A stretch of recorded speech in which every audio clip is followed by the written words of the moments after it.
తెలంగాణలో అసెంబ్లీ ఎన్నికల తర్వాత డీలా పడిన బీఆర్ఎస్. లోక్సభ ఎన్నికల్లో బీజేపీ కాంగ్రెస్ మధ్య పోటీ ఉంటుందన్న అంచనాలు. కమలానికి దగ్గరయ్యేందుకు గులాబీ పార్టీ తాపత్రయం. బీజేపీతో టచ్లోకి 4 బీఆర్ఎస్ ఎంపీలు.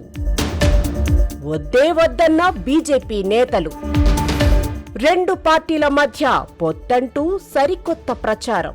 ఈరోజు టీఆర్ఎస్ పార్టీ మునిగిపోయినటువంటి పార్టీ, కాంగ్రెస్ పార్టీ త్వరలోనే మునగబోతున్నటువంటి పార్టీ.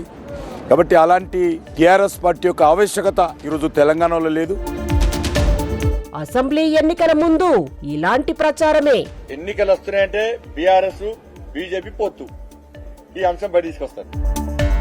దీనివల్లే నష్టపోయామని భావిస్తున్న కమలనాథులు. వాళ్ళ పార్టీ నాయకులను కాపాడుకోవడం కోసము కేసీఆర్ ఆడుతున్న డ్రామా ఇది.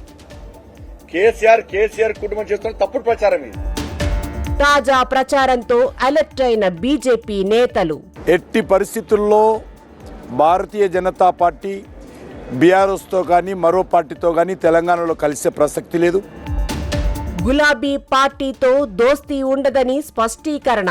మేము మళ్ళీ చెప్తున్నాం, ఎట్టి పరిస్థితుల్లో అక్కడున్నోడు ఎవ్వరు కూడా బీఆర్ఎస్ పార్టీతో పొత్తు పెట్టుకోడు. ఒంటరిగానే పోటీ చేస్తామని ప్రకటన. తెలంగాణలో స్వతంత్రంగా ముందుకెళ్తాము, అన్ని సీట్లకు పోటీ చేస్తాము, మెజార్టీ సీట్లు గెలుస్తాము. తెలంగాణలో విజయానికి హైకమాండ్ కొత్త స్ట్రాటజీ.